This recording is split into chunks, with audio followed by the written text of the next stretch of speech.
You're tuned to The Drive on your 24/7 home of the black and gold. Steelers Nation Radio.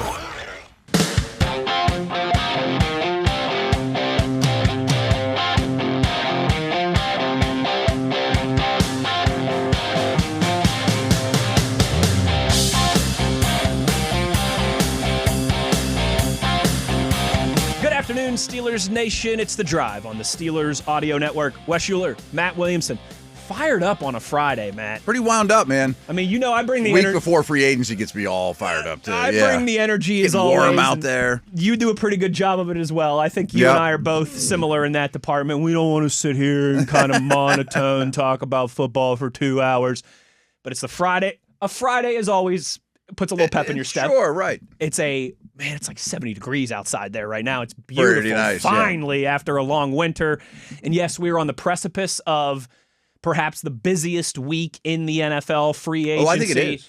I mean, it's madness. This weekend's going to be nuts. And so much will change between now and when we get back together. And so much has changed just in the last 22 hours since you and I were last on these airwaves. So this is our first free agency period, and I'm not tooting my own horn, but to me, this is what I bring to the table a lot in terms of, okay, so this move happens, but what's that? It's like playing chess. You know, like, that's why I love it so much. It's why I love team building so much. It's like, well, the defensive tackle group is so bad in the draft, they had to get their guy now. You know, like, you really learn to think as those around you think. And Godfather. You can learn, 32 teams. And I think it's so much fun. You know, why would they make that move? It makes no sense. You know, why would they give that much for DJ Moore? Well, free agent wide receivers are going to be really expensive, I've said this to you before. I'll say it again. I'm sure it won't be the last time. I enjoy doing this with you every day that we come in here and turn these microphones on, but especially around combine time, free agency time. I got pretty wound up at the combine, too. Draft time. Because I think we all know about these players and the prospects. And, I consume a ton of college football. But you really, all these guys across the league, all these guys, these prospects now coming out, I think you're about as dialed in. It's very difficult. We actually laughed about this on our drive home from Indianapolis with our buddy Mike Pursuta. Mm-hmm. It's hard to know all the ins and outs of all 32 teams in the NFL. You won't as well as you know your team. No one does. But you do a pretty good job of knowing those other 31 teams about as well as you can for still being a Steelers guy. Right, for not being in their facility or talking to the beat reporters or, watching them since I was this big, But, yeah, that's what I do. I don't know anything else on the planet that I'm good at, but that's it. I know a couple other things, but you're what's that Billy Currington country song? Pretty good at drinking beer. I think that goes on Matt Williamson's list, but I digress. Matt, busy week ahead. Busy days continue here as teams are. They're getting their books in order. They're doing their housekeeping to get ready for free agency, to get ready for, reminder, it's not just free agency next week. It's the fiscal year that turns over in the NFL. So you got to have your ducks in order. You got to have your business lined up. It's cuts and trades and all that stuff become official and all that stuff too. Yeah, kind of similar to tax season. You know what I mean? Right. You got to balance your books, which my wife and I just finally finished our taxes last I night. Do something this weekend with that. Praise ye the Lord to get that out of the way, and Godspeed to all the accountants out there in Steeler Nation that are going to be awfully busy over the next month or two. Matt, these NFL teams continue to stay awfully busy. We've got our news of the day to dissect and discuss as we get to jumping here on the drive. And let's start some significant news around some quarterbacks in the NFL. Okay. We'll start in division with a organization that employed you for about 365 days once upon a time. I think it was exactly that long, wasn't it? Right, yeah. The Cleveland Browns went to the bank of Deshaun Watson, restructuring that big contract, freeing up close to $36 million in cap space in a move that will make them cap compliant ahead of the new league year. Did not play in 2025. Deshaun Watson obviously was set to have an $80.7 million cap hit this season. Yeah. Let me repeat that for dramatic effect. That's so insane. An $80.7 million cap hit in 2026. Not surprisingly, the largest in the NFL. Fully guaranteed. Probably the largest ever. Probably the largest ever. Fully guaranteed $46 million this season. They restructured, some of that to free up some cap space. And now, apparently, Matt, he's going to be in the mix to compete for that job for Cleveland starting in training. Well, I guess starting in OTAs and minicamp here in May. I guess. I mean, so I'm not saying the trade's the worst trade in NFL history, and it's not even close. I mean, he would have to come back this year and be incredible to even get back to even. You know what I mean? To say, like, okay, it's even a conversation. Not to mention all the picks they gave up. Crazy. But the money stuff is nuts. And it's to the point where at this stage of the game, I don't even blame them for the short-term deals. It's like, we gotta sign our draft picks. We got to sign an offensive lineman or two. You know, like from where we're at, we have no other choices. You got to rob Peter to pay Paul a little bit if you're the Browns this offseason. Right. I'm sure you could restructure Garrett to some degree, but they just signed him a year ago. That's not great business either. So if he's an $80 million cap hit this year, had they not touched it, next year it's probably 90. The year after it's only going to get worse. And they're just hoping the cap keeps going up. And they're one of the teams that will spend cash more than most. And their owner's cool with that. So that's a slight advantage, but still, you're not getting out from under the problem at all. This is going to hinder them forever. I mean, he has to be like the best quarterback. When they made the trade, he had to be like the best quarterback in the league to make it work. Yes. I mean, to make it an even deal. He'd have to be like Mahomes Allen level. Mm-hmm. You know, like if he was playing like the 10th best quarterback in the league, it would still be a bad trade. Even if he played every game since the day they made the deal. It still would not, they gave up too much. It is crazy, and it's certainly been kind of an albatross around their neck. Mm-hmm. The ball and chain that has drugged them to the bottom of the ocean floor. But man, I would be shocked. It would just be so bizarre if he ended up being back in the fold with them after everything that's transpired over the last couple years. I gotta think he's going to be back on the practice field, though. I mean, you're paying the guy a bazillion dollars, right? And it doesn't. I mean, certainly there was a doesn't day sound, he was really good. There was a time where he was in that same kind of stratosphere as the Mahomes of the world, or at least wasn't far off. Was at least maybe in that best quarterback. Was at least maybe in that tier 2, maybe not a bona fide tier 1, but wasn't too far off. But he hasn't have it in him. He hasn't been that guy for 4 or 5 years. It's been a long time. Oh, by the way, there's off the field stuff, and all this is so guaranteed.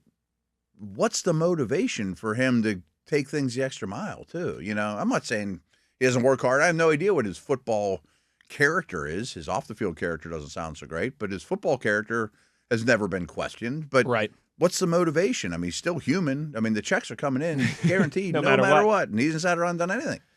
Yeah, that's a bizarre one. That's a very weird one, because he's still at the age where if he were able to kind of have that career resurrection, he could still play for another handful of years. But maybe he's okay this year.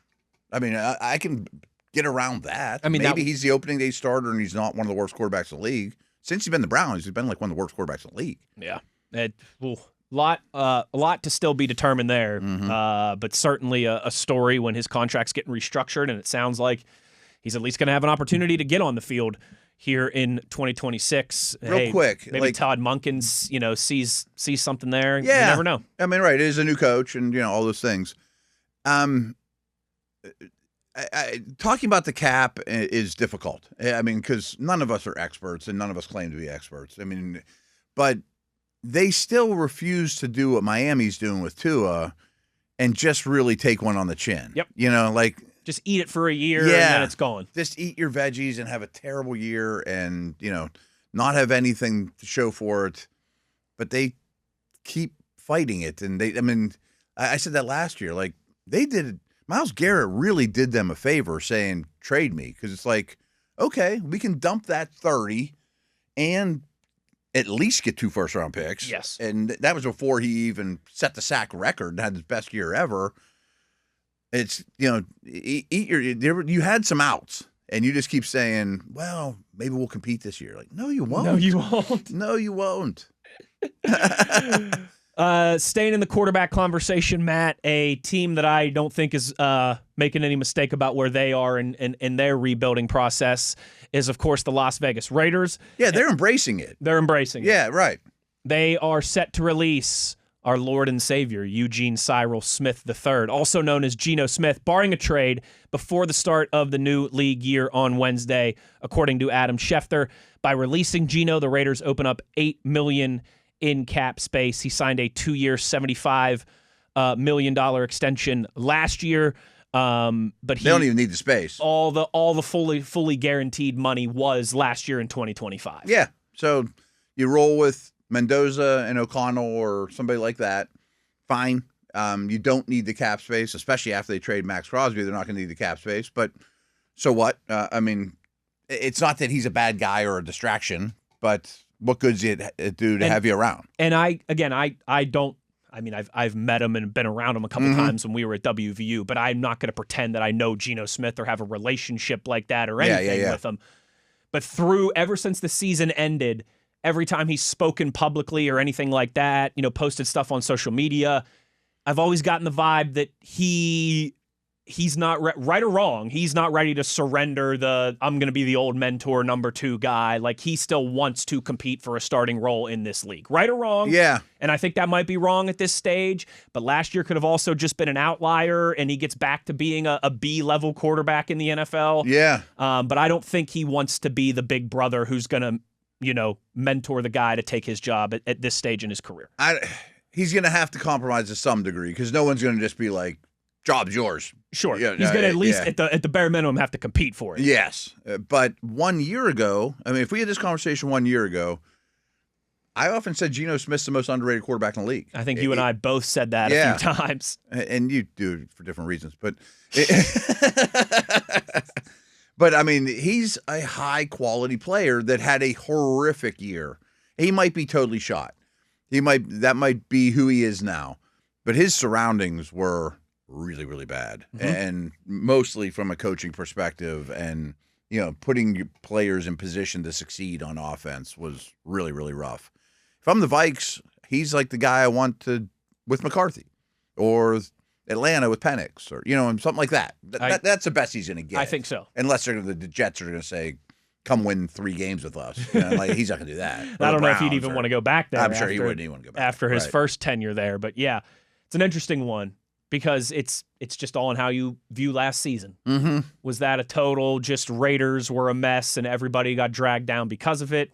Is that he had his few good years in Seattle, but now at 35 has kind of lost a touch and is starting to trend in the wrong direction? Could be a combination of both. Yeah. But it'll be interesting. I don't think his story's completely written. No, I don't either. I'm pretty interested in the next, maybe last chapter of his story. Same, but I do definitely think that this is the last chapter, and he's going to have to certainly earn it this time around. I don't think he's to Flacco's level yet. We're just kind of a mercenary, new team every year.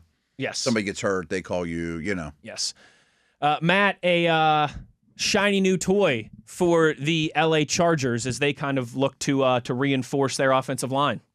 Yeah, Tyler Biadasz signed there today. He's not a great player, but he's a starting center. Yeah, I mean he's the 18th best center in the league. Washington just let him go after basically signing him to a little bit bigger deal than they should have 2 years ago. And he's fine, but I do think there's a ripple effect here in that the interior of their O-line, they let go. There's a lot going on in the interior of their O-line. The whole O-line was maybe the worst in the league last year. But at least the 2 tackles are set to come back. Zion Johnson was a first-round pick who's hitting free agency. I would have some interest in him if I'm the Steelers. I do not think the Chargers are bringing him back. And Becton, the other guard, they cut. So both guards are gone, and now they're going to have a new center. And in a very Harbaugh-related rumor, I guess, they were really linked to Linderbaum.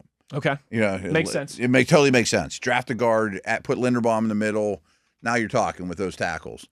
I think Linderbaum is going to be a Raider. Out. Yeah. Going to be a Raider. Okay. As much money as they have with a first overall pick, I think the Raiders have Linderbaum, somebody like a Siamalu as a guard next to him, and say, okay, now we have a professional O-line for our Mendoza, first overall pick. We've got Genti, we've got Brock Bowers, we've got some pieces that can grow together. Yep. And so, again, I'm predicting the future here, but there aren't many teams that can afford to pay a center $20 million a year. 20 plus or whatever. He has been linked to the Bears. That's a possibility because he'd be the ideal zone scheme fit that Dahlman ran there, and it would even be an upgrade over who was a Pro Bowler. And the Bears have opened up a lot of money in the last 2 days, but the Bears have like 5 or 6 starters they need on defense, and that'd be hard to invest that much in him. And I also think Crosby could end up in Chicago. Sounds like Crosby's Dallas or Chicago. That road is narrowing a little bit, and I definitely think that he will be moved. Maybe by the time we even go on air Monday, but certainly next week. Yeah, I kind of think he won't last till Sunday night. And that frees up even more cap space for the Raiders. Yeah, they have to spend it somewhere. Might as well give it to the solid center to make your top 5 center in the league to usher in your first overall pick rookie quarterback. Yeah, that's an overspend that I'm totally in favor of. Same. And in fact, that might be the ideal overspend. From the Raiders' standpoint. And I guess kind of last but certainly not least in significant news here, Danielle Hunter signing a 1-year, $40 million deal to stay with the Houston Texans. Yeah, they put one more year on his deal. He was set to hit free agency, not this year, but it's a one more. 1-year extension. And one more extension. He was not ready to he wasn't going to hit the open market on Monday, but a year from now he would have. It's one of the more underrated players. You said this generation. You said about Budda Baker, maybe the most underrated player of his generation. Yeah. I think Hunter would be in that conversation with him. I think so too. I mean, we remember previewing him, Steelers Texans, and Will Anderson gets a little more pub, but they're an unbelievable duo. What's cool about him though is he's unusually young. He came in the league as like a 3rd or 4th round pick from LSU. Instead of a 1st-round pick because he had very little production because he came in the league like Juju young. And if you look at his career, I think he's already to 100 sacks, which pretty much guarantees you the Hall of Fame. And he's in his prime still. You know what I mean? Like, he may get to 125. Like, people never put him in the Hall of Fame category. He's going to the Hall of Fame. He's been consistently good every year. His career numbers are unbelievable, and it's every season. And he's real unorthodox as a pass rusher, too, because he's so long and athletic. But he just needs to be brought up. Like, he's not far off like the Khalil Mack path or some of these dudes that have gone to the Hall of Fame lately. I mean, he's not the best defensive end that ever lived, but his case is really strong. You look, he started 2015 was his rookie year with the Vikings. 6 sacks, 12.5 sacks, 7 sacks, 14.5, 14.5, 6, 10.5, 16.5, 12, 15. He's got 114.5 sacks. He's already at 114. Yeah. I thought he just went over 100. He's going to end up with 140. That's a career average of 17 games of 12.7 sacks per season. Okay. And they just gave him an extra year thinking he's not even come close to slowing down. He's only like 30, did you say? He is 31.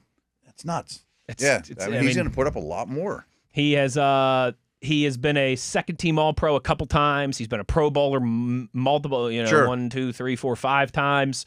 He's never like the first-team guy, but he's second-team a lot. And if he has another solid year or two, I think you're right. I think he will find himself. No one ever thinks of him as he might have to wait 6 or 7 years before he gets in type thing. But that's a good shot by you. Allen, Suggs, some of those type of guys that have been getting in or about to. He's got every big as good a case as those dudes. If he has another 30 sacks in his career, he's going to be He's going to be right in the same same range. As those guys too. Yeah, he's silently been so stinking good for a long time. Yeah, and that's an important move for the Texans to keep him around and keep that tandem of him and Will Anderson terrorizing people off the edge that unfortunately we all witnessed. Yeah, it's not fun to play against. Not fun to play against, as we all witnessed about 2 months ago back at Acrisure Stadium in the wild card round.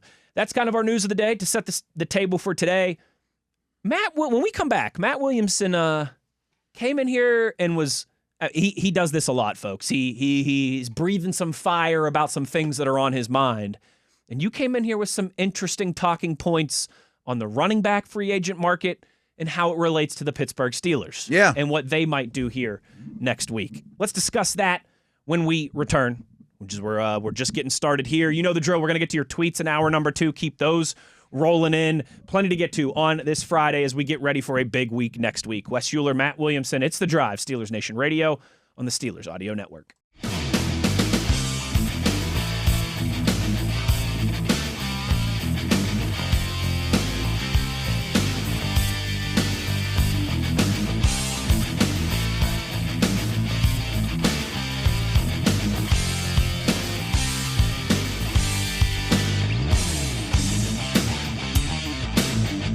Friday edition of The Drive. We have got So much to do and so little time. Yeah, not really. We got plenty of time. We got lots of time. This is like Lots to do. This is the only time of year that it feels like you have plenty of time. That used to, In a way, yeah. I don't know if I've ever told you about this before, but yeah, everybody's got their quirks and things that drive them nuts and things that they like. And like one of yours being you don't like it when people say, "Oh, that guy's got great instincts." Yeah, it's just one of those like It's just not the way. Right. Everyone's got their own things. Moats used to hate it when people would say, "You got plenty of time," in the confines of like the NFL structure. He's like, "You don't. You don't. You really don't." He's like, "Oh, you need a wide receiver too. You got plenty of time to figure it out." No, you don't. No, like, you don't have time at all. You better do it right now because that train never stops I love moving. That. One of my least favorite too is, well, we'll be a lot healthier next year. Yes. Oh, sure you will. Sure. Yeah. Right. Nobody gets hurt in this You're game. right. No one will get hurt. They'll all just walk around in bubble wrap and they'll be just fine. Matt, you came in here today, and we always, we put together our set list that TV tweets out, kind of our rough outline of the show. Yeah, we're planning on chatting about that we mostly stick to, and we throw some freeform jazz in there, and sometimes Jerry Garcia pops up, and we go on a 12-minute solo, but for the most part, we have a rough outline of what we want to talk about for the day, and you wanted to talk about running back market and the Steelers and how you're starting to think that this is a real or should be a real priority kind of early days next week? Yeah. So we've had some Gainwell conversations, but I don't think we've talked enough about other free agent running backs. And here's why I wanted to go down this road is, first off, unlike almost every draft class, I don't think you can count on this draft to get a running back that you can start or play day one. I mean, start's a big word because Warren's not going anywhere. I love Warren. You're not going to get Love.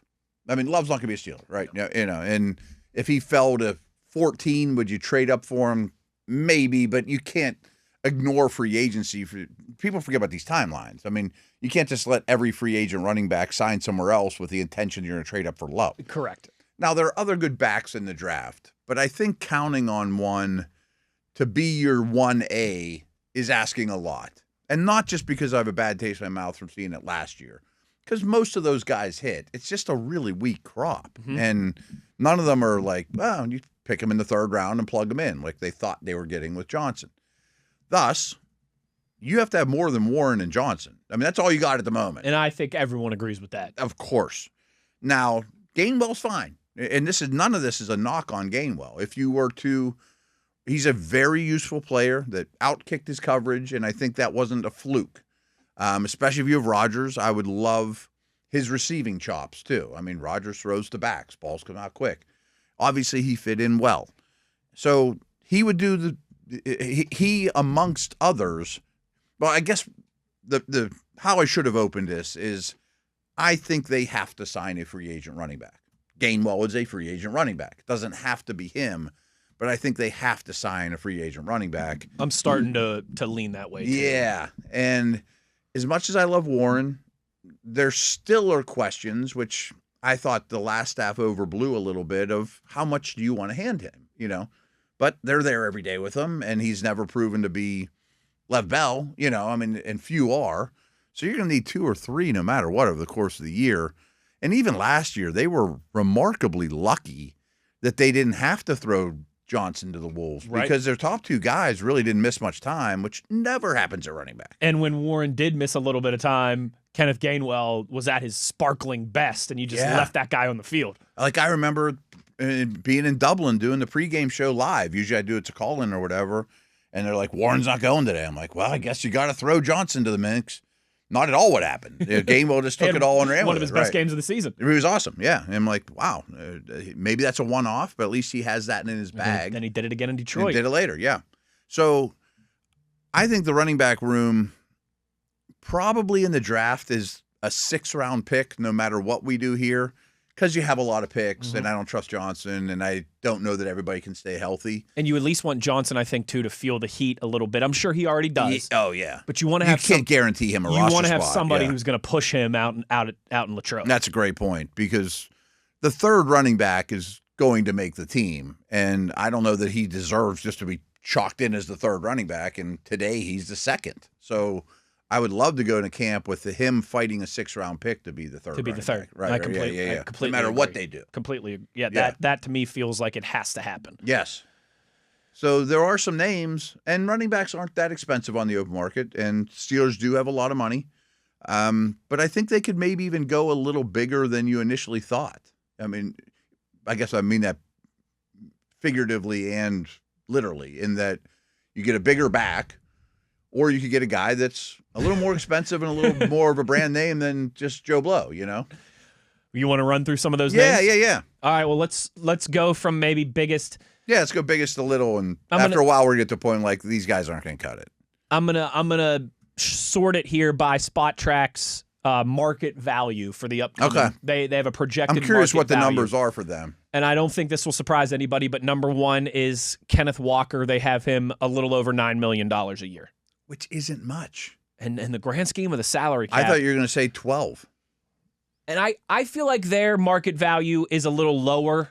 Some of these sites undershoot it. They have formulas and things, and then there's a they just really don't. I don't think they fully kind of grasped how much the cap has really shot up, and how that just everybody now is making 10% extra. Yeah, especially the first wave guys. But you'll get bargains 2 weeks from now. Let's say it's an extra $2 or $3 million there. It's 2 year, $25 million. Is that something you'd be interested in for the Steelers? I hadn't even thought about that. I hadn't until this morning, because I've gotten a couple tweets. I guess people are buzzing on Twitter linking the Steelers and Walker, and I never even considered that path. Just like, boy, they need so many other things. Don't invest in a running back now. But you're match him with Warren. You're not paying a quarterback big money. You're not going to pay quarterback big money no matter what. 2 years, $25 million, and I urge everyone, you have to look this through the lens of, do you think Sellers would be happy you had this in place when he shows up here next year, or whoever that is, quarterback X? Yeah. Heck yeah. I mean, how many years in a row we've been talking about, boy, their yards per carry needs to go up, and explosives, and if he's your one and Warren goes back to all the third down work, because Walker doesn't catch passes well or block those two would have a very nice peanut butter and jelly skill set mesh. Left shoe, right shoe. And I also Walker has an injury history too, and Seattle didn't run him into the ground until they absolutely needed to. They saved him smartly, and even when Charbonnet was healthy. When he got hurt, he became Super Bowl MVP. I don't need to get into a massive bidding war and get to $15 million, but 2 year, $25 to have an elite backfield, basically, I'm real interested all of a sudden. It's just been in my head a lot today. I'm like, that's hard to play against. You came in here cooking about that one. Yeah. And I was like, you know what? Gainwell's fine, but Walker's a different beast, man. And all the realm of possibilities of free agency and specifically running back, because we've had a little bit of these conversations over the last couple weeks. Kenneth Walker was never even a name. I didn't think we brought him up for the Steelers. No. Once. I did. I think we brought him up for teams like the Texans. And, yeah. But why not the Steelers? Chiefs, right. Why not the Steelers? You got the money. You've got the money compared to those teams. Hand them the ball. Man, I don't hate it. If the money is right, if there's not someone who comes in and makes him an offer he can't refuse, I don't hate it. He's 25 years old, man. He's not 28. I mean, I know running back, their shelf life is shorter and they fall off, but he's 25. Usually 27's when it starts to show their age, 27, 28. Okay. Maybe if he wants a 3-year deal and you can get out of the last year on it, fine. Load up the guaranteed money in the first 2 years. Yeah, right. Travis Etienne. 27 years old, about $7 million a year, the market estimate. I also think he'll get more than that. Yeah. But no, because frankly, Warren's an interesting back to me in terms of, you know how you people talk about building a basketball team at wide receiver. Positionless basketball. Or or big guy. Just mean, I need my center. Small forward, point guard. Yeah. In terms of the pass catchers. I think Warren in the running back equivalent is right in the middle. In terms of size, speed, receiving combination. I think you're either, it's kind of like a line in the sand. This is not good or bad. It's just his style of you're either smaller than him or bigger than him. And if you're bigger than him, you're a big back. If you're smaller than him, you're a small back. He's you know almost what I kind mean? of like the small forward, like the 3 on a basketball team. Exactly. Right. Like if you're going to be the 4 or 5, you better be a little bit bigger. You'd be noticeably bigger. If you can handle the ball and you're a little bit smaller, fine. You can be our point guard or our shooting guard. Exactly, which Gainwell was. Yes. Yes. Exactly. Gainwell was like the 1 or 2. Exactly. And Warren was like the 3. I pick up what you're putting down now for the Johnson basketball example. Yeah. Was drafted, based on size to some degree. So if I'm going to go lighter than Warren, I think I just want Gainwell. And ATN fits the lighter than Warren conversation to me. I'd rather pay less on Gainwell, who I know, and that's not a knock on ATN. He's going to make more than $7 million. He's a good player. He's an underrated player. Like if he's on the Chiefs, put him on my fantasy team, or you know what I mean? Sure. I like him, but I'm going to lean towards bangers. Hammer. And I know Walker's not built like Bettis, but he runs hard. That there's not many guys left in the NFL that are built like Bettis. No. But you're right. But there is there's a line there. Mm-hmm. There's a roller coaster. You must be this tall. Yeah. To kind of fit into that prototype. Kenneth So Walker. I am looking for a bigger guy. I agree with that. A banger. I mean, they've had one my whole life going back to Franco. You know, I mean, it's kind of a Steeler thing too. Rico Dowdle. Yes, he's not as bangerish as I like, but he and McCarthy did really good things in Dallas together. He's got a couple 1,000-yard seasons in a row. You'd get him at a 1 year, $5 million, $6 million. I mean, it's not a bad move. It's a little underwhelming, but I think if he was here, people would have a new appreciation for him. And another name that I'm sure is going to come up here in a minute is Tyler Algier. He's next on the list if you want to go there. I like Algier better. I think he's vastly underrated. $5.6 million, his estimate. He'll make more than that too. He'll make $8 million, but that's fine. I mean, 2 year, $15 million, something like that. He'd probably be a little more logical than Walker, but people would like him a lot more than they think. He would start for 12 teams in the league last year. He's just behind the best back in the league, and he does all the dirty work. He's good in protection, able and as a receiver, not superstar receiver, but big, physical, sees the field really, really well. You'd have a really good backfield with Warren and Algier. I completely agree. At a minimal investment. He might be the sweet spot. He might be the sweet spot. If that's the number. I mean, you're swinging for the fences. It's Walker. I imagine Isaiah Pacheco doesn't fit the bill. Not for me. I don't like his style of running at all. He just runs really fast into things. I think he's he's got a little too Johnny Knoxville in him to me. Michael Carter. No, receiving back. Brian Robinson. Not good enough, but Okay. he would fit the mold. He's just The too body type. monotone, and if you did that, then you might have to use a 4th-round pick on a back, not a 6th. You know, Rashad White. pure receiver, Yeah. finesse guy, not a bad player. Then Kenneth Gainwell is next on their list Okay. of estimated value. Najee Harris. No, I think that ship sailed. I And think so. I thought he was a little overrated here, and last year didn't help. Austin Eckler. No, I think he might even retire. Yeah, he's on the other side of 30. Jeremy McNichols is on the other side of 30. I have one more name that J.K. Dobbins? Yes. He gets hurt every year. I don't know what it is, but every time his name, you have to say it in the Gus Johnson broadcaster voice. J.K. Dobbins. Okay. I You know think who Gus Johnson is? No. He does. He does. I have a feeling that he was looking at me. TV's like, oh, Yeah. Gus Johnson, longtime football broadcaster. I kind of recognized your impersonation. He did now. Fox, I'm like, NFL forever. Now he's Fox's lead college football guy. I'm sure. So with that, he ends up doing a lot of Ohio State games because they are typically the lead Big Ten game on Fox. Okay.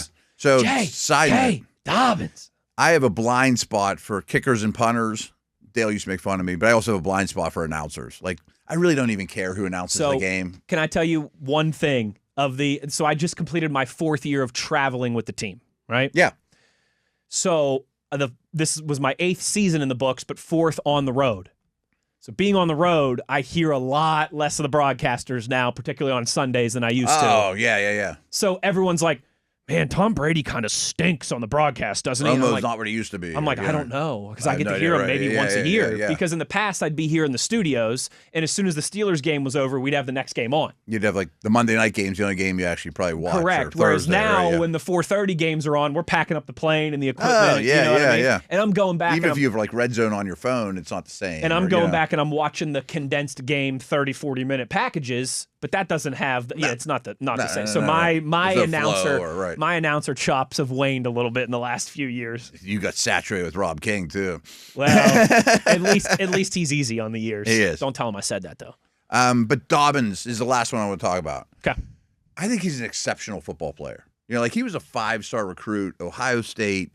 Even last year, huge asterisks. When he's on the field, he's kind of awesome. But you're never going to get 18 games out of him. Plus, it just never happens. I mean, his track record is so brutal. Every year he's out for the year at some point. I'm sure that's why he's super cheap on Spot Track. I mean, the last 2 stops, they've got him for nothing. If you don't land a big name, throw him a 1-year deal and just use him until he gets hurt.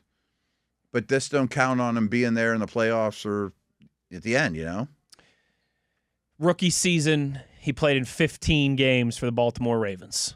Then 8, then 1, then 13 with the Chargers, then 10 with the Broncos. Better than I thought. But he never finishes a season. Never finishes a season. What's the average per carry? I bet it's really high. Let's see here. Where is the yards per 6, 5.5, 2.8 was just the year that he played one game. 4.6 and 5. So if you look at the years that he's played, at least half the season or more, 6, 5.7, 4.6, 5. 4.6 would kill for around here, and that's his worst. He averages, I'm sure, over 5 yards a carry for his career. And a pretty good job of finding the back of the end zone, too. Yeah, he has some home run ability still. He's a really good player. He just makes me sad. Dale actually wrote a story. I forget who the third back was. I think it was DeAndre Swift. But Dobbins, Swift, and Warren were the 3 most recruited running backs in their high school class. Interesting. And there's somewhere deep in Steelers.com history of why Warren ended up the way he did. But he didn't go to Georgia and Ohio State like those two. He went to like a JUCO and then Utah State. Yeah. And then 1 year at Oklahoma State. He played 1 year of power football. Yeah. Because he was so undersized. And he was from Utah. It's not he didn't get recruited Ohio like or guys. Texas or Pennsylvania. I think Dobbins or Florida. was from Jersey or something. Yes. A hotbed. Yes. And it's crazy how much that still, even in the age of like all these highlights and everything being online for these recruits, still matters. I had a feeling J.K. Dobbins was going to be one that you'd be interested in. I would be too. You'd have to have a little more insurance than just Johnson. I think you'd have to feel better about whoever that third guy is. Whether and again, it's Johnson you just wish you felt better about Caleb. Oh, I mean, this would be such an easier conversation. But now I kind of feel like you have to do one of these names we just mentioned. Yes, and the only thing there that gives me pause then is if Caleb is a question mark and J.K. Dobbins from a health perspective is a question mark. Is that too many question marks in that room? I could also envision a world where you do Dobbins and Gainwell. Now, I don't like having 3 veterans under contract, but Dobbins is going to get a 1-year contract no matter what, and it's not going to be much because of his injury history. If you sign Gainwell to a 2-year deal, Dobbins to a 1, and don't draft any, you know. And if Johnson's so good he makes the team as your 4th guy, great. But he better learn how to tackle and kick off some special teams too. He better. They need something from that guy in some capacity next year, or they don't, and the world will move on without him. I mean, again, what's Moat say? You can't wait. Can't wait. Yeah. There is no. We've still got time in this business. No, he doesn't still have time. Roman Wilson doesn't still have time. You got to operate pretty much as if we got a game this weekend. Yeah. I mean, that's kind of the way you have success in this league. Let's get to our last break here of the first hour. More free agency conversation, plenty as we roll along today and continue to tee up a big week for the Steelers, a big week for all 32 NFL franchises as free agency will get underway next week. Wes Uhler, Matt Williamson, it's The Drive, Steelers Nation Radio on the Steelers Audio Network.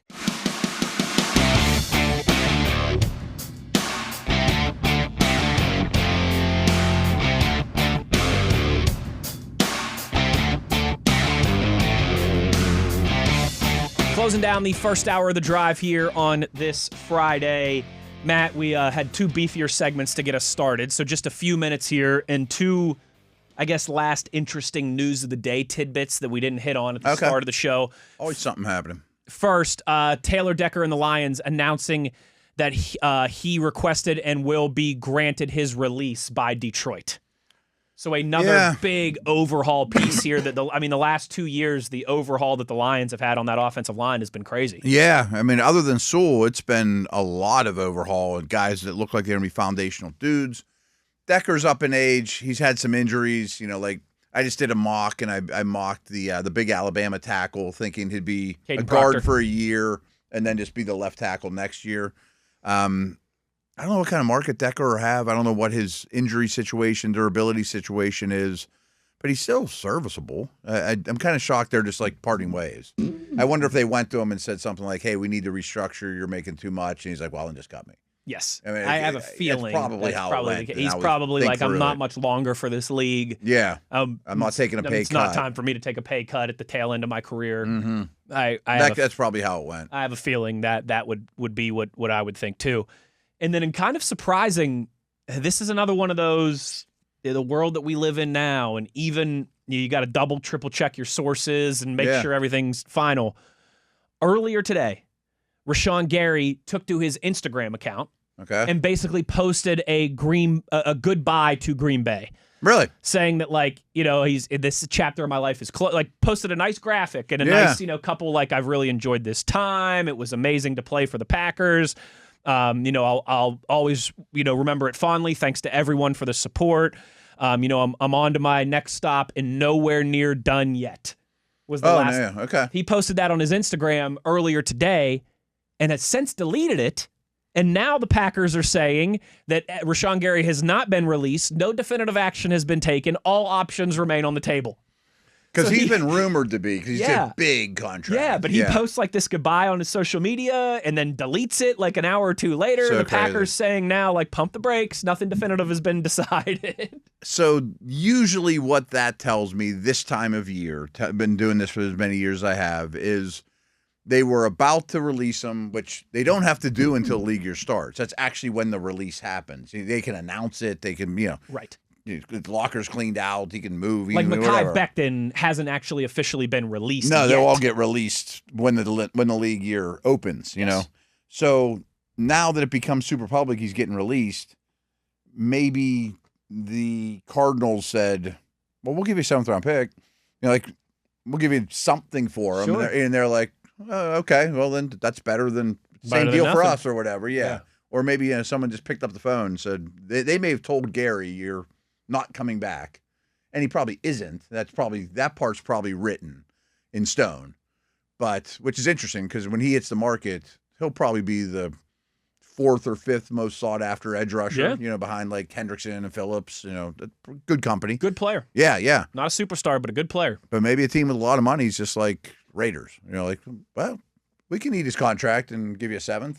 Right? Okay, we're moving Crosby, or wait, just give us a minute till we move Crosby. Right, You know what I mean? Right? Just give us a day or two to get our books in order, yeah, and then we'll help. This one's get yours almost in done, order. and then we'll deal with this. Like that's probably how that usually goes. That's total speculation, but who knows? But just both of those things, I thought, they're noteworthy though. Worth mentioning and noteworthy. Yeah, I mean they're well-known guys. They've had success in this league. First hour in the books, another hour to go. Plenty more free agency conversation on the other side. We will also get to your tweets at Wesley Uhler, at Williamson NFL if you want to get involved. Halfway home today on the drive, Wes Uhler, Matt Williamson. It is Steelers Nation Radio on the Steelers Audio Network.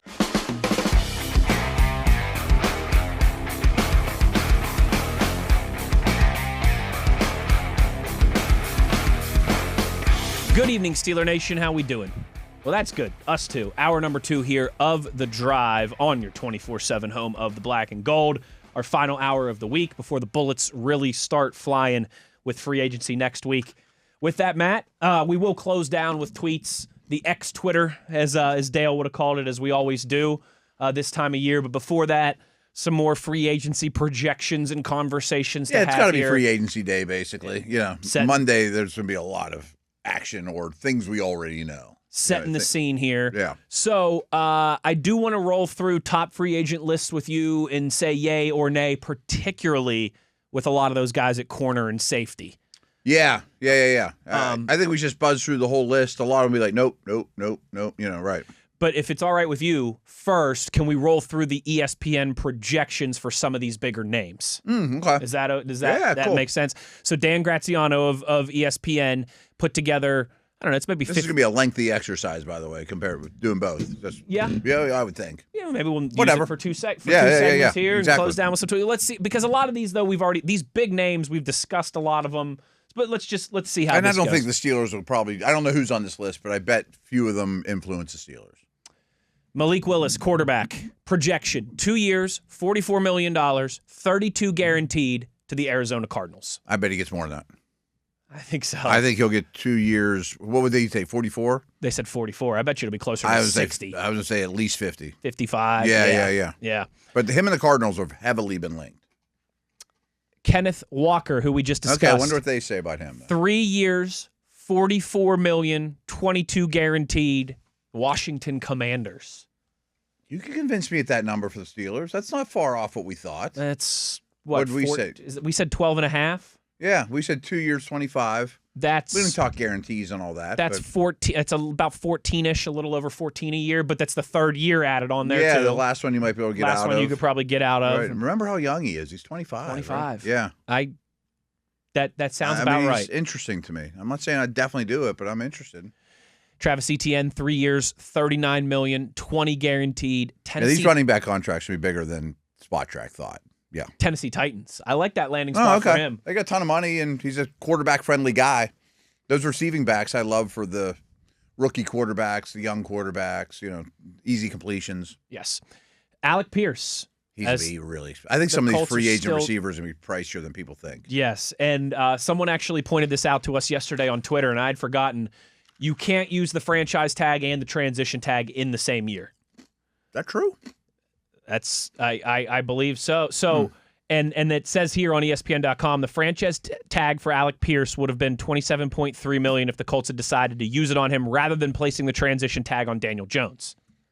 I thought you could do both. I don't know. Maybe I could be wrong. We'll have our resident statistician Tyler V check that out for us.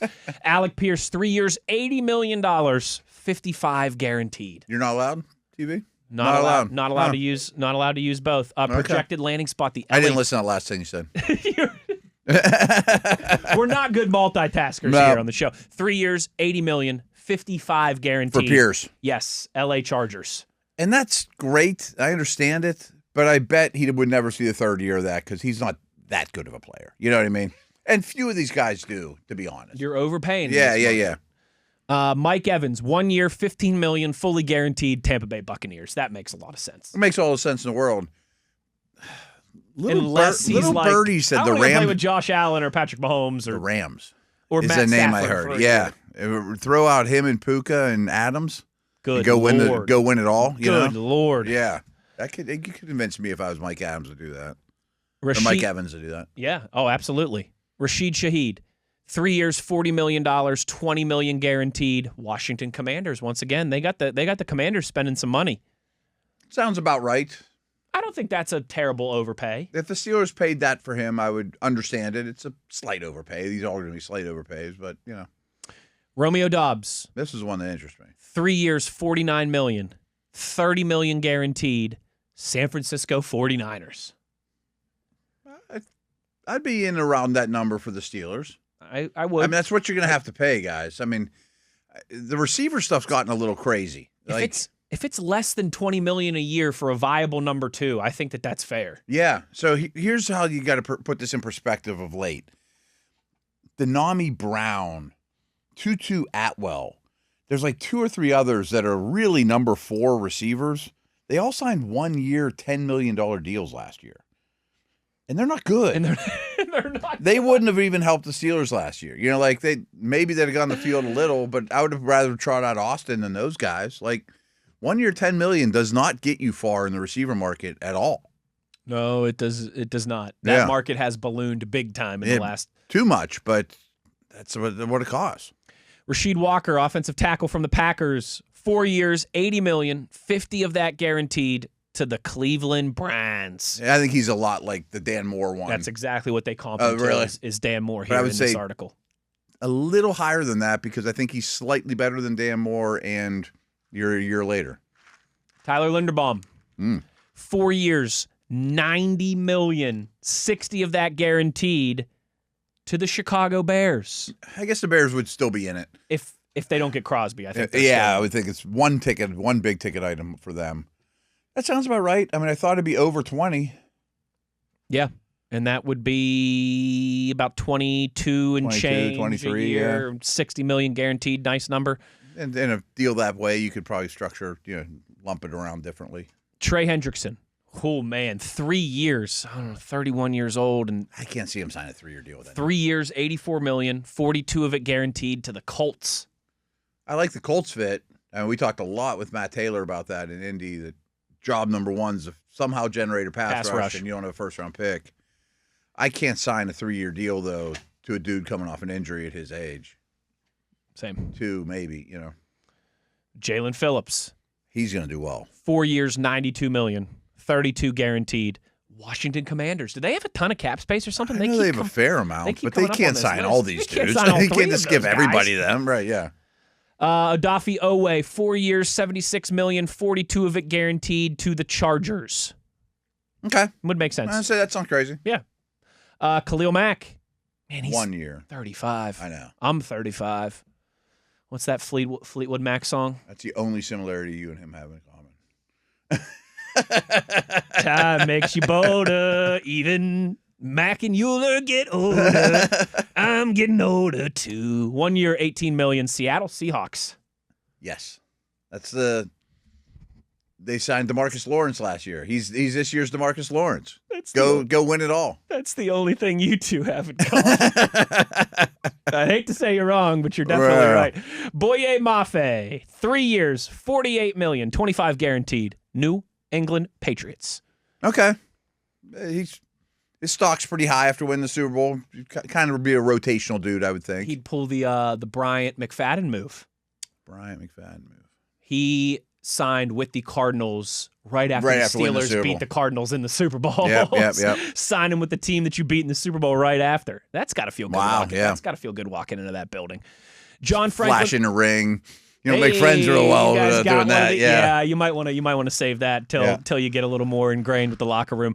John Franklin Myers, defensive lineman. He's going to do well. 3 years. The D tackle market stinks. And he will turn 30 at the start of the season, so he's still 29. Highly disruptive, fits all schemes. What are they expecting on him? 3 years, $40 million, 15 of that guaranteed to the Tennessee Titans. Is their projected landing spot. Right next to Simmons. That's the kind of guy I'd go after if I were them.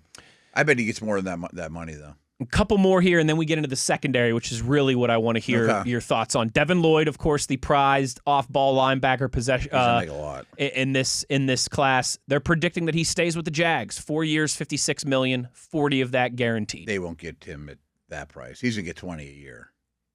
I think if you look at what Zach Bond just got, and he should probably get a little bit more than that. I mean, Edmonds 2 years ago, they just got out of like an $18 million a year deal. I don't think you're gonna get Lloyd at that price. Quay Walker, 3 years, $42 million, 20 of it guaranteed. Viva, Las Vegas Raiders. Still young, but inconsistent. I'd be buyer beware on that one. He is only 25. Yeah, That's he's crazy. really It young. feels like he's been in the league for a long time. Some of those Georgia guys came out real young. Yeah. All right, Matt, couple in the secondary here that I want to run past you, and then we'll get to some more names, just yes or no. Yeah, would you be interested? Monteric Brown, cornerback. Was the Jags. with the Jags. Know who he is, Yes, 3 years, $30 million, 15 of it guaranteed, 26 years old, predicted landing spot, the Philadelphia Eagles. I'd pay him that if I were the Steelers.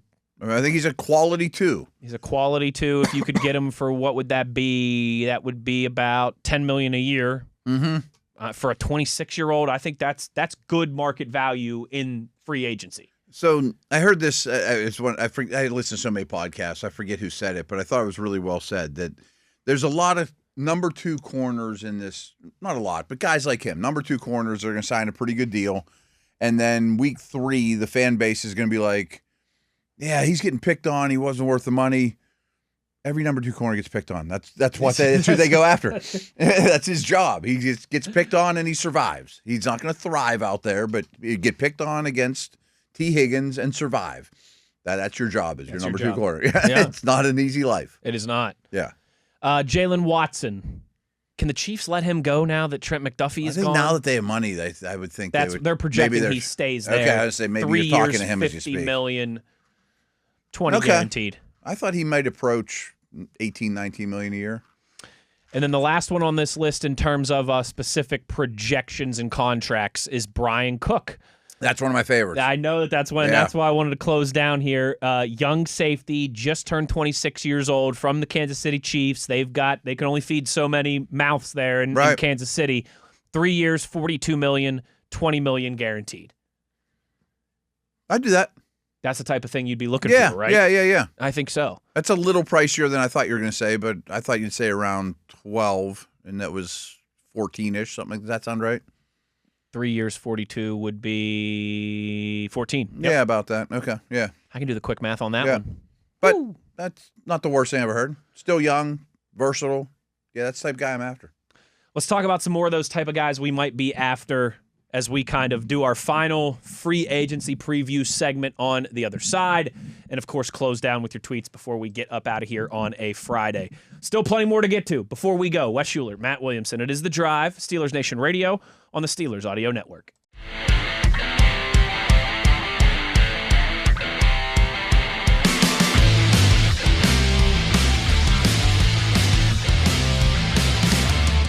All right, Matt. This will be, I guess, our final. Yeah, just so everyone knows the names. Everyone's not as nerdy as I am and knows all the guys that are free agents. And I just figured we'd go through like the top. Is this the top 101? It's the top Rosenthal 101. put out? Okay, it's a good list. And I'm going to, I don't think we need to go through Malik Willis and Trey Hendrickson. And I think most were just like, nope. Yeah. I mean, for people the Steelers should get in contact with is kind of how I wanted to structure it. That's why I want to base the majority of this around guards, wide receivers, secondary. Yes, maybe a nose. There'll be the load on the list. Because we already did talk running backs, so we don't really need to rehash I guess we've had that conversation that was in the too. first hour today. If people need to go back and find that, if you're and just people might be joining like guards. I'm like, well, if you lose Siamalu, I would consider it'd be 2 buckets of guards. It'd be the guard bucket of get someone like Siamalu, like Joel Bitonio or Kevin Zeitler, that's like well into his 30s. That's just the adult in the room, the unk in the room, and everyone else is so young. Or maybe you roll the dice on a Vera Tucker or Zion Johnson that was a high pedigree dude that things have kind of gotten off the tracks a little bit that maybe you get a bargain on, And why I like both those options for the Steelers is because you still have Anderson, and I think they'll draft one in some capacity. Yes, so I would agree.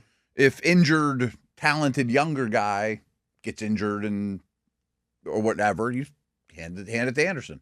If old guy can't hack it anymore, you hand it to Anderson. It's not so bad. I don't know if they have to do it, but I think they should consider it, make the calls. And maybe the guy that you take in the 4th or 5th round ends up being a Mason McCormick, and he's ready faster than you thought he would be. We never thought McCormick was going to start. The day they draft him, like, he's going to wait a year or two. Stash him for a year. Right. And then he ended up starting right away. By week 3 or week 4, when James Daniels was out, there he goes, off and running in Indianapolis. Much like us during the NFL Scouting Combine. Matt, funny enough, the first name I want to bring up to you, because, again, all the top names on this list we've discussed, the Devin Lloyds and the Kenneth Walkers and the Trey Hendricksons and the Tyler Linderbaums. Right, but the first one that I think, from a black and gold perspective and kind of our last hypothetical setting the stage for free agency conversation here, Elijah Vera Tucker. Borderline Pro Bowl when he's right. Really good. Looks like a really good buy low candidate, only 27 years old. It's almost like the J.K. Dobbins conversation. Though. Coming off those torn triceps. Yeah. I mean, those are brutal injuries for a guy like him. And it's, I don't know the extent of his injury history, but it's extensive. I mean, it's every step of the way. But you might hit. And you do kind of have a fallback plan. Becton and give you a couple really good, healthy years. Yeah. You might have one of the best, one of the best lines in the league if he hits. What about David Edwards, 29 years old? I don't think he fits either bucket I put him in. Okay. I think he's the real solid, if you're the Raiders, you're going to pay him top of the market value and never going to go to a Pro Bowl, but he's solid and he's happy. I kind of don't think he fits either Steeler bucket. Let's see here. Into the secondary, because I'm doing this based off of just how roll they, through how there, they have them ranked. So not necessarily, we'll kind of bob and weave with the positional based on how they're ranked in the top 101 here. Jamel Dean, 29 years old, cornerback, was just with Tampa Bay last year, correct? He's okay. I know this sounds weird. I probably wouldn't aim as high as him because I think he's going to make a little bit more than he's worth. Worth a call, don't Some get of me these wrong. top guys Yeah, will. right. He just isn't a target player for me. Wide receiver Wan'Dale Robinson, 25 years old. Maybe. But I think we're going to be shocked what he makes, too, for being just a little slot type guy. And you don't want to overpay for one of those smaller guys. You don't, but he's really coming off a good year with bad quarterback play in the Giants. We know he always catches the short ones for 5 yards, but Steelers don't have that guy. But he caught a lot more goes and posts and stuff downfield last year than he had at 8.2. So our boy Matt Harmon, who was on our show, is starting to put out his reception perception profiles on the upcoming free agents. And the Robinson one was more appealing than I thought. Okay. You know? So of the smaller guys, he might be the one that you would be the most interested in? I could get it, yeah. Okay. Connor McGovern. He's also in that not Doesn't either really mold fit for me. either Yeah. box, I think they're real similar. Zion Johnson also in that frame. No, he might be the Vera Tucker. Okay. He has never played as well as Vera Tucker in the league, but he is a first-round pick who's still young. That maybe he just starts to put it together. You know, not that he's been terrible, but I really liked him coming out of BC. It was just part of it. We talked about Romeo Doubs. He's 28 on the list. Brian Cook, he's 29 on the list. Yeah, those are two of my faves. Number 30, Isaac Seumalo. Yeah, we've talked him to no end. Is that still option number one? If they've had the conversations with him, he wants to come back, they want him back. Is that still choice number one? I'd be very content with that. And content isn't the best word. I mean, that's not, jumping up and down for joy, but I think it's a real solid option because I think you know the person. We did talk about Jalen Watson in the previous segment, right? Yeah, he was on one of those. Yes. What about Alontae Taylor, corner from the Saints, 27 years old? I bet he makes more than you think, but he would definitely be somebody that would top my list if you don't go the Pierre route. He plays inside and he plays out. He keeps getting better on a team that hasn't given him a lot of help. He's got size.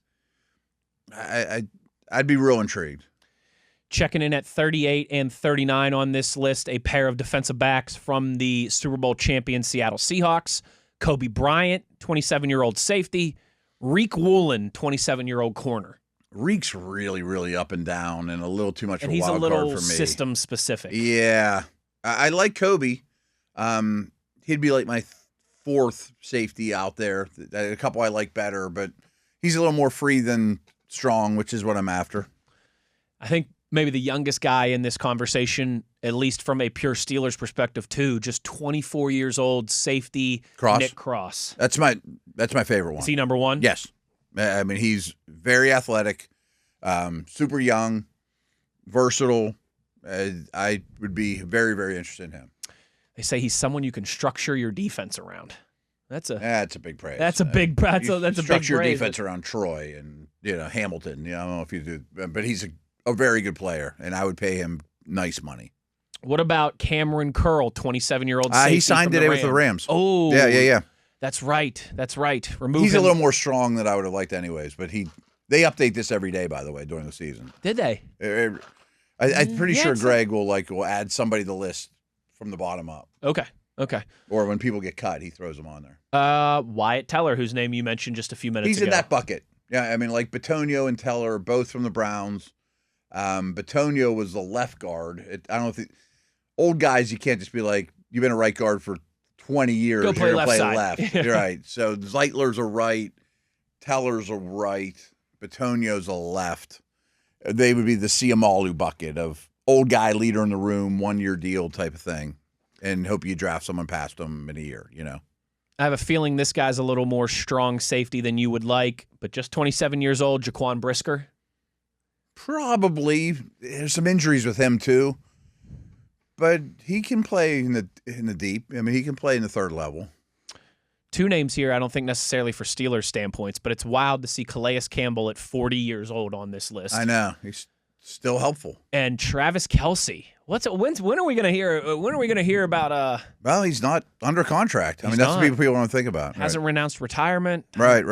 I wonder if he's one of those like waits around until August and then shows up for the last week of training camp. I'm sure the Chiefs are cool with it. Yeah. 55 on this top 101 list of free agents. I don't think the Kelce family's hurting for money too bad either. No, and I think especially after those pending nuptials. Right, happen, I think he'll be just fine. I don't think they'll be looking for quarters in the sofa anytime soon. What about Nashawn Wright, 27-year-old cornerback, last with the Bears? He's like 6'3" or 6'4". Took the ball away a ton on that Bear defense at a ton. He was on that Last Chance U Netflix show. I heard that. Ago. I didn't know that until the week the Steelers played him. But he's kind of a one-year wonder, and one-year wonders a corner scare me. It's a tough. It happens a lot. That's a tough investment. That's a risky investment to make. Yeah. Ed Ingram, 27-year-old guard. I don't think he fits either bucket. And he was like the worst guard in the league until last year. He was good. So I'm like, that's another one of those. One good year after fool a me lot once of type of thing. Yeah, I don't know. 25-year-old cornerback Cordell Flott. He's only like 170 pounds. He can play some slot. He can play some outside, but I think I'd want more physicality if I'm spending money. Would DJ Reader, 32 years old, be There's a one couple of those old man nosers. run-stuffing noses that you'd be interested in? There's a couple noses. Actually, I like his teammate better, who's not on there, is Roy Lopez. He's just a nasty run-stuffer type. I'm sure he's not in the top 100. There's a dude, Tonga, from the I think that's his name, from the Patriots, who's a big nose, who's a little younger. Lopez is not on this list. I bet he's not. Reader, maybe, but there's been a couple injuries the last 2 years. But I'm not going to ask much in terms of having to play a lot of snaps. I might not have got Tonga's name right, but the Patriot knows. Noses play a long time. I mean, they just have old man strength, and you pull them off the couch, and they eat up double teams. You know, those type of guys, the readers. And that type of guy would make life a lot easier on the Derek Harmons and Keanu Bentons of the world. I don't need you to play much, you know. Let's see here. Joshua Jobe, 28 years old, corner from Seattle. Maybe, but I wonder if the system made him look better than he is. I mean, a lot of advantages in that system when you're the 10th or 11th best player on your own defense. Yeah, be a good year. We talked about Monteric Brown. Yeah. Let's see. Jalen Naylor, Matt. Yeah, we brought him up a bunch. But, I mean, if Tutu Atwell's going to get 1 year, $10 million, he's going to get more than that, you know. But so be it. I mean, where are you going to get your receivers? You better sign somebody. At 72 on this list, 36 years old, Kevin Zeitler. Right guard only. He is. That's the only thing is he's been right guard only. Still good. I mean, he's become kind of a mercenary at this stage of his career, but he's had a really good career. I don't know, maybe the right-left thing is something I'm looking too much into, or tell McCormick to move. You don't want to do that, but, you know. A couple other younger defensive back possibilities. Jalen Thompson, 28-year-old safety out of Arizona. I know it's only a year, but he's a smidge older than I would like for big-picture Steeler stuff. But I think you get a reasonably good price on him. He'd probably be my 6th favorite safety to sign. Okay. He's a good player, though. Greg Newsome the second. I don't know what to think 26 of him. years old. First-round pick out of Northwestern from the Browns. And they made him play slot because all they had were outside guys, so somebody had to go in. Ward wasn't going to go in. And he's kind of not really found his way. He gets traded to the Jags. Still a lot of ability there. I'd love to have him with somebody, you know, like kind of how we've talked about like Pierre and Samuel. If you could have him and a name, I don't know if he'll be on there either, is the Raiders' Eric Stokes. He was a first-round pick of the Packers a couple years back. Obviously, the Steelers' new defensive coordinator know him really, really well, and he came off. He really came into his own. So maybe you get 2 of them, Pierre and one of them, or something like that, you know. But that's probably too wishful thinking. Corners aren't cheap. No, they are not. Cater Kohu, is he too slot? Oh no, no. He is pure slot. I almost didn't bring him up. I'm shocked he's on there. He's pure slot. He missed all of last year with an injury. And he's not my style of slot. He's a little slot. You've got Ramsey and Eccles. I know. Kohu's just nasty though. I mean, like coming off an injury at his size. I don't know how he'd fit in with the Steelers. They probably have no interest for all the reasons you just mentioned. But someone's going to get a steal with that guy because he is a nasty little playmaker, like the Indiana kid coming out, Hood. I mean, he reminds me of those guys, or Hilton in his prime. Like, I know that's not what the league wants all the time, but he blitzes, he sticks his face in there. You'd love to have him on your team. Couple defensive linemen, Sheldon Rankins. Yeah, not as nosy as I'd like. David Onyemata. Maybe. Onyemata. He's not a super nose either, but he's also stout in the middle and a professional, and him and Rankins are kind of similar that way. I would understand it. Let's see who else here. Kevin Byard, too old. We don't want that. We don't want that profile anymore. You're not Kevin Byard away from winning the Super Bowl, probably. You know. Sean Ryan, 25 years old. He's interesting because he's really versatile. He's played center and guard. Yeah, I think he was even a tackle at UCLA, which he is not now. But he's like your ideal sixth guy, which means he's probably a starter because no one has enough of them. But I don't think he'd be real expensive. He's having his own bucket. Another guy, I can't believe he's only 27 years old because it feels like he's been in the league for a decade. But what about Travion Diggs?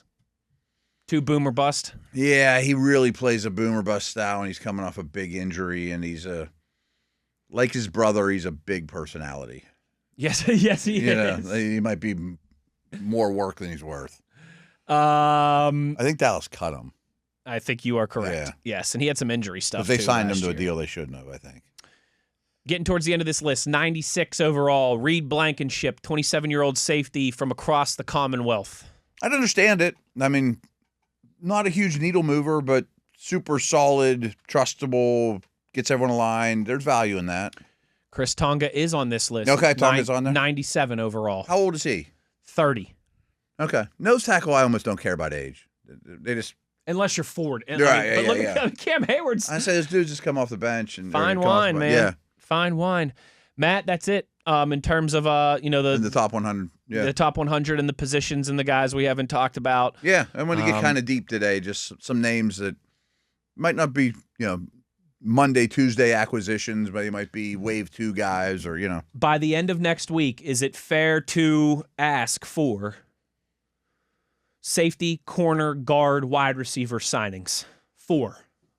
I bet you'll get 3 of the 4. Okay. At a minimum. I think I'd take 3 out of 4 right now. And something else, running back, maybe a running back. Just because, because next week, too, it's not like you have to have all your business done by the end of next week. Don't. There'll be a second and a third wave of free agency. And there's still get guys that are going to get cut after the team sign them. There's some cap casualties that have not been announced yet. That'll take a while after the new league year. So more people become available. But, yeah, you better lock up a couple starters, though. That's what I would like to see. Yeah. We got plenty of tweets to get to before we close this thing down. We'll put a bow on the day's proceedings and do just that to wrap these things up, to wrap this thing up when we return. Wes Uhler, Matt Williamson. It's a Friday. It's The Drive. Steelers Nation Radio on the Steelers Audio Network.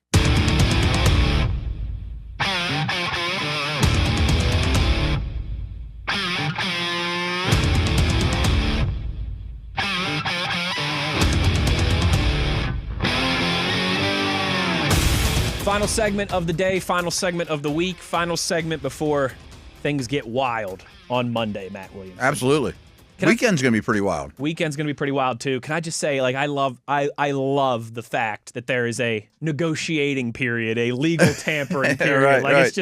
It's awesome. The NFL has done a great job of making sure people like you and I who do football content year-round have plenty to talk about, and we are forever grateful. So bizarre to me that even has to exist, It is wild. And it is like, for so long, all the other major sports leagues in this country, they would have their draft and their free agency right as the season ended, and then they would go away for a few months. Right. Terrible idea. It's a terrible. It's maybe a good idea if you're like an employee or something and you get some, but you're right. It's a terrible idea for business. It's a terrible idea for content. It's a terrible idea for driving keep people interest on the hook all the time. Yeah. And now these other leagues are starting to try and do instead of shutting down and going away for a few months, they're all trying to figure out how they can stay, at the forefront of the sporsports conversation year round. I wonder what those analysts in those sports are like. Like, I used to get vacations. Like, welcome to our world, dude. Yep. It was a running joke that NHL free agency would open July 1st. Okay. So Stanley Cup is like mid-June. Okay. Wow. Draft, free agency July 1st, and then by July 4th, everyone in the hockey world is off to their lake houses for the next 3 months until training camp starts. Like, that was a thing. Yeah. Like, these teams get all their business done the first day or two in July, and then they close down shop for 2.5 months until it's training camp. Be a nice way to live, but I assume, you might know better than I do, but I would assume leagues like that, hockey in particular, the coaches can't even get involved really in draft and free agency. I mean, there's probably a front office does everything, especially if you go deep into the playoffs. Yeah. And the difference in those sports, baseball, basketball, so often you're drafting 18-year-olds. Yeah. That You're not even counting them to be your starting left guard right away either. You need people who know how to project those things, as opposed to, if a guy's 23, Mike Tomlin can watch him play and go, that guy's going to help me right away. And that dude played at Oklahoma or Georgia. Right. He didn't play in Africa or Spain Exactly or right. Yeah. Canada, Canada, or Moose Jaw, Saskatchewan. Right. Yeah. So yeah, it is a different. Baseball is all over the place too. All over the place. Yeah. And they have, I think baseball has like multiple drafts or something like I think that. there's like 20 some rounds or something. It's insane. Yeah. And they're drafting 16-year-olds, and it's wild. And there's certainly a different art to that, as opposed to in the NFL, where it's like, what can these guys do for us right now, right here? And it's going to be a lot of fun next week, and we're looking forward to it. But to close us down for today, as we like to do, we will go to the tweets and get to some of your reactions, questions, comments, concerns from the day's proceedings. Sudesh tweets us and says, are you guys allowed to talk about what players seem to attract extra attention during the combine from the Steelers? We're allowed. But that's not something that I think is as clear cut as people would think. That's what I say. I just don't know the answer. You know, I mean, like I do know that a lot of the folks that work for independent sites that were in Indy are paying a lot of attention to that. Are you interviewing with this team? Are you interviewing with that team? Yeah. And that to me doesn't even really tell you that much. It really doesn't. I mean, and again, it's not the old days where you could see, okay, the Steelers coaches are really hovering around this guy in this drill. They don't do that anymore. Because everything is videoed from 700 different angles in 4K, and they get all the results and the measurements and the details down to the. And you can pry, and I'm sure you can dig it up, of like, who did the Steelers meet with officially in Indy. But that was probably 30, 40, 50. I mean, that's a ton of people. It's a ton of them. And then there's all kinds of unofficial ones. Like, I think I told the story, like, I was a lower-end scout. You would do that stuff. There was a huge ballroom where the players would just kind of coagulate around, and you just go over and, hey, I'm Matt from the Browns. Can I bug you for 5 minutes? Sure, that's why I'm here. Yep. You know, so, yes, they met with the Browns, but doesn't mean we're taking them, or we were just fine. I asked them a handful of questions. It's not like I still remember what it had been 3 or 4 years ago. Yeah, everyone at the Senior Bowl was like, "Man, Carl Dunbar's spending a lot of time with this DeMarvin Leal guy out of Texas A&M." Yeah, okay. and then they draft him. But like that doesn't happen at the combine. Or at least when it does, we don't really see it, or it's not like it's not that same type of open practices and all this where the coaches hang around, and even pro days where you can see Mike Tomlin's reaction as Malik Willis is making Steelers throws. sent 5 coaches to Indiana's pro day. You know, like that stuff's more telling. Certainly the 30 visits are way more telling. I mean, they become public knowledge who you have here. You know, you bring them in. What was the last thing I was say? Oh, like, let's say you're Jordan Tyson and you're at the podium. Almost any team, any reporter reporting for any team could be like, did you talk to the Lions? Did you talk to the... Almost always going to say in some capacity, yes. The answer better be yes. Right. That's what they're there for, is to talk to me. That's like the first date. That's like, you know. Again, this is like the first date in terms of the meetings and stuff. Yes. So if you hear from one of these players like, oh, I've talked to Steelers 3 different times. I talked to them at the Senior Bowl, the Combine, and I'm scheduled to take an official visit. Like, okay, they're probably interested. Funny one here from Josh with a couple different angles and questions. And there's smoke screens. A lot of smoke screens. Oh, by the way. A lot of smoke screens. Josh tweets and says, what are your thoughts about the defensive tackle Zane Durant? Undersized but fast and explosive. His height makes him hard to block. Love listening to you guys. No one else is close. It's my favorite thing to listen to every single day. Also, when you guys talk about stuff not football related, it is freaking great. Also, Zach Frazier is my favorite Steeler. Well, that makes 2 of us, Josh. And I like to hear that because I feel like sometimes if we talk about food for 30 seconds, I can hear the voices in the back of my head like, just stick to football. No one gives a crap. But it's nice to know, that, especially in the off season. Sometimes we got to throw another topic in there for a minute or two at a time. But we are mostly football. Thoughts on Zane Durant? I think I'm going to lump him in a bucket. And it's funny because you happen to bring up Leal. That kind of player has just never been for the Steelers. The undersized, 288-pound defensive tackle that's 2 inches short. And it's not entirely scheme because it used to be that that guy didn't fit in a 3-4. I mean, Dick LeBeau had no use for that player whatsoever. Sure. Don't get me wrong. But and times have changed. When you're in nickel, you're in dime a lot more. Sure. But you're still in your base a fair amount, and there's only 5 or 6 D linemen active on game day, and he'd have to be your best pass rusher, better than Hayward, better than Benton, and he'd only be out there on 3rd and 8. That guy's just never been for the Steelers. Doesn't mean he's a bad player or a bad prospect, but I have no examples of the undersized, twitchy upfield dude that's worked here. And I feel like it's much more, and I know that this doesn't mean nearly as much in 2026 as it has in the past. Right. But I feel like that's a little bit of a 3-4 versus a 4-3 thing too. It is. And some people, and they just want to be big and physical. Those guys get pushed around. You know what I mean? Like, unless you're Aaron Donald. I say if you're Aaron Donald or Geno Atkins or Hall of Famer, it's a different story. But they don't grow on trees either. That's why Aaron Donald didn't go in the top 5. I mean, it is. He's little. Yeah. Even as rocked up as he is. Tyler Schwartz tweets us and says, thanks for what you guys do. The drive helped me get through a 14-hour flight and train rides when I went to Japan for F1. Wow. With F1. With F1 starting back up, who's Matt's favorite to win the title this year? Ooh. So I don't know that much about F1, but we were actually asked a couple days ago, like, what are one of your new passions? And I was I was like combine drills or, something stupid. F1's not a passion, but it's a new interest. Hobby? At least. Yeah, I'm very intrigued. It's nothing like any other sport I knew growing up in terms of team stuff and all that. Let me tell you, I think there's 3 things I know about F1. Yeah. Max Verstappen.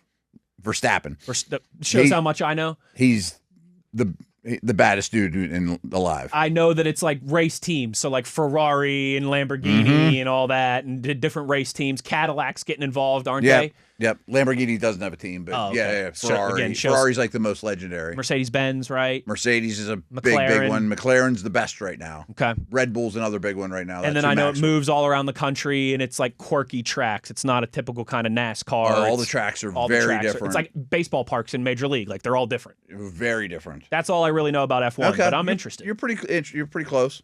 Coincidentally, what got me into it is I started watching the Netflix series from day one.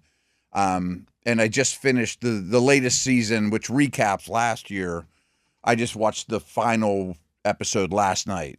And it just so happens the new season of F1 is starting as we speak. Okay. You can watch, there's actually like 4 days of coverage because there's the Grand Prix, which is the race. The day before it's qualifying, see who gets a pole, which is unbelievably important. NASCAR similarities there, yeah, unbelievably important. And then there's like 2 days of practice stuff that was yesterday and I assume today, Friday, starting in Australia. Okay. So down under. I think there's 24 races. I'm close. And they go all over. Like there's one in Miami, there's one in Austin, one in Vegas. But they're all over Japan. They're all over the globe. That's awesome. Monaco's like the biggest known one, but like Monaco the streets are unbelievably narrow. Totally. Like so if you have pole position, you have a huge advantage. Because that makes sense. Yeah. Makes sense. So just Verstappen's the baddest dude out there. But McLaren, it is a team sport to some degree. There's 20 cars, 10 teams. So there's 2 guys per team. Gotcha. And McLaren basically have been 1 and 2 drivers, but Max battled them hard without much help from a guy behind him. So he's kind of Mahomes. Actually, he's kind of like Iceman and Maverick rolled into one because he's really aggressive and he never makes a mistake. He is an all-time great. Williamson and Tyler got me hooked. Can we go to Japan for an F1 race? It's pretty cool. Can we do that my wife and I a couple weeks ago were talking about the places that we want to visit in like the next 10, 15 years and starting to make plans for it. And I had like the England, Germany, France. So I've been to Spain, I've been to Italy, I've been to Ireland.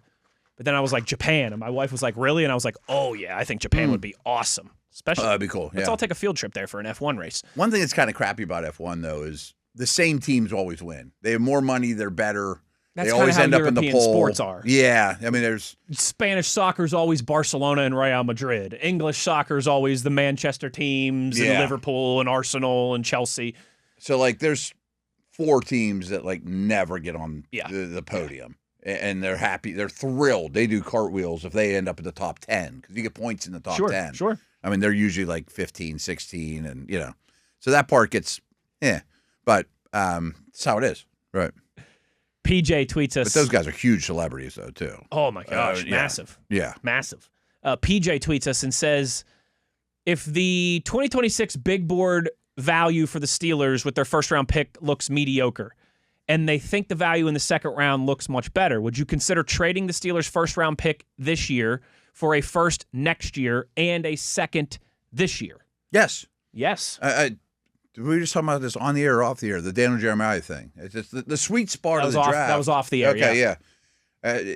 A lot of people think, and I'm leaning this way too, the sweet spot of the draft of getting value is, what do we think, like 30 to 60? Basically round 2. 40 to 70? Yeah. They're not that much different than the 15th pick this year compared to others. Future firsts are always going to be up my alley, but this year more than ever. I mean, if you can get 2 to try to get that quarterback or whatever. And I understand that wouldn't be popular, trading out of your first pick in your hometown with 500,000 people, but if it's what's best for business, it's what's best for business. I mean, if you end up with like 5 day 2 picks and a future first, you're going to address a lot of needs, Yes, you are. Last one of the day, Matt, to get us out of here. Last one of the week. RJ tweets, if you guys could only eat one cuisine for the rest of your life, what would you pick? I saw this one, and I gave it some thought, and I don't know what counts. Does seafood count? Sure. Because, I mean, seafood's like in Mexican, it's in Chinese. I get what you're saying. You're trying to bend. I get what you're saying, though. Bending the rule a little bit, but like cracking open a crab at the beach would probably be my vote. Italian's strong. Italian's tough to pass up on. Yeah. But it would be tough. No rice. Different. No rice. Like Italian cuisine, you wouldn't have any rice. You get what I'm saying? Rice is overrated. Oh, I love rice. I love rice. I don't get rice in my burrito. Chicken rice bowls? You don't get rice in your burrito? Nor do I get a bowl because that's less room for the good stuff. I'm like, that's just filler. Cheap garbage. I love Mexican food. I love Chinese food, but Italian would be hard to pass up because I could do a hoagie for lunch every day of my life. See, Italian, I looked at 2 ways though. Like there's like fine Italian, or pizza shop Italian. Yeah, either one would be fine. Deli Italian, or even I thought about this too, just plain deli. Yeah, I could eat a different New York deli. I could eat a different deli sandwich for lunch every day for the rest of my life. Yeah, I just don't know what count as genres. Like if I just go to a New York deli every day of my life, I'd be happy. If I could just eat something from the sea every day of my life, I'd be happy. You know what I mean? It's a good call. Yeah, that's a good call. I got Italian's tough to top though. Italian's tough to top. Seafood's a good call from you. It is a very good call. I could live on a Mediterranean diet, I think too, if I could just like once a month get a ribeye. Mediterranean diet 99% of the time. Let me get a ribeye 12 times a year. Then just give me a double burger with cheeseburger with Oh yeah. Like Matt Williamson in Ireland. You know what I need right now? Some Five Guys, baby. This was a good week, everybody. Next week is going to be a wild one. So enjoy the weekend, rest up, and get ready for a lot happening in a short amount of time when we return on Monday. Big thanks to Tyler V, Mr. TV, for producing us on the video side. For Matt Williamson, I'm Wes Uhler. Take care, everybody. We will talk to you Monday. As always, you know where to find us. It's on your 24/7 home of the black and gold, Steelers Nation Radio on the Steelers Audio Network.